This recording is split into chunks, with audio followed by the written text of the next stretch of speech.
Imagine a world where a single whispered rumor could bring down an empire, where a lie could shatter the heart of one of history's most powerful men. This isn't a modern-day thriller, it's the true story of Mark Antony and Cleopatra, and the false message that sealed their tragic fate. Let's dive into one of history's most dramatic breakdowns. The year is 30 BC. The city of Alexandria is under siege. Octavian's forces are at the gates, relentlessly closing in. Inside the besieged palace, the political and romantic alliance of Mark Antony and Cleopatra is crumbling under immense pressure. Antony, the once unbeatable Roman general, a man who had commanded legions and swayed the Senate, was now facing his ultimate defeat. His forces were defecting, his power was evaporating, and his world was shrinking to the stone walls of Alexandria.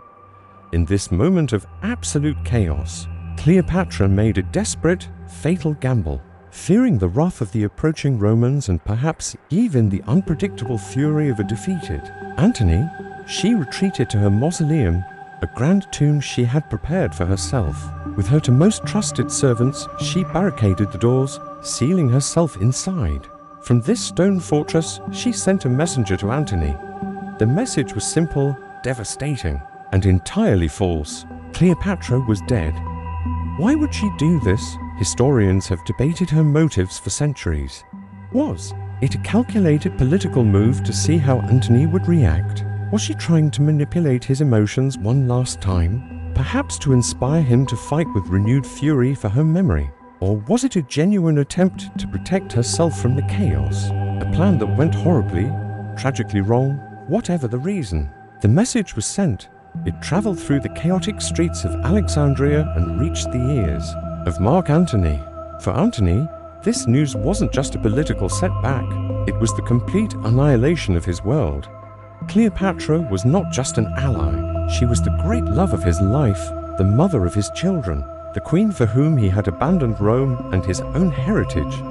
The news of her death was a psychological blow from which he could not recover. The strength that had won him battles across the Roman world simply evaporated.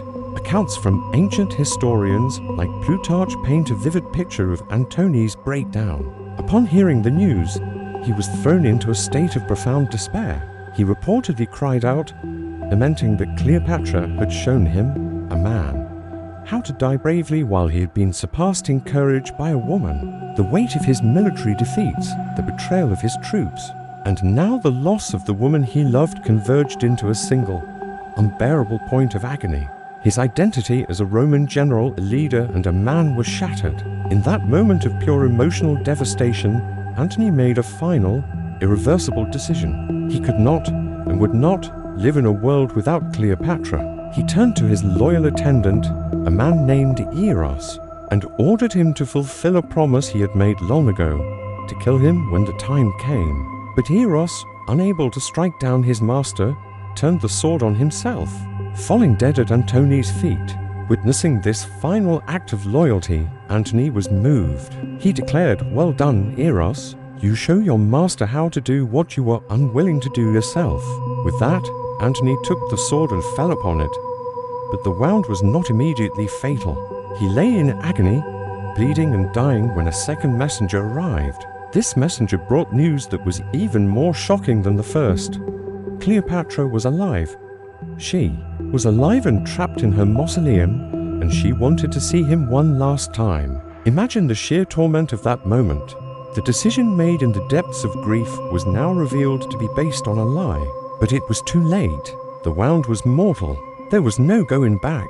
Antony's men, in a final act of devotion, carried their dying general through the streets to the mausoleum. The doors were barricaded, so they had to hoist his bleeding body up the stone walls with ropes and chains. Cleopatra and her servants pulled him through a window. What followed was one of history's most heart-wrenching final scenes. Antony, dying in Cleopatra's arms, reportedly tried to comfort her. He urged her to make peace with Octavian if she could do so with honor, and told her not to grieve for him, but to remember the glory and power they had shared. He then asked for a final glass of wine, and after drinking it, he died. The false rumor had done its work. It had triggered the psychological collapse of a Roman hero and set in motion a chain of events that could not be stopped. Antony's death left Cleopatra utterly alone, a captive of her enemy, Octavian. A few days later, after a tense meeting with the man who had destroyed her world, and realizing she would be paraded through the streets of Rome as a spoil of war, Cleopatra chose her own end famously with the bite of an asp. This story is a powerful testament to the destructive force of misinformation even in the ancient world.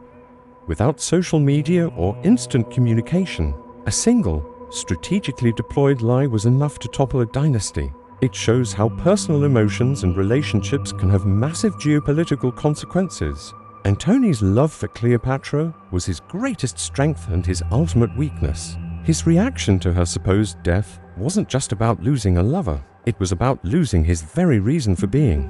The tale of Antony and Cleopatra is often romanticized, but at its core, it's a brutal tragedy about power, love, and the devastating impact of a lie. It serves as a timeless reminder that in the high-stakes game of politics and war, information, true or false, is the most potent weapon of all. The false news of Cleopatra's death wasn't just a message, it was the single push that sent a hero, a queen, and an entire era tumbling into history. Thank you so much for watching.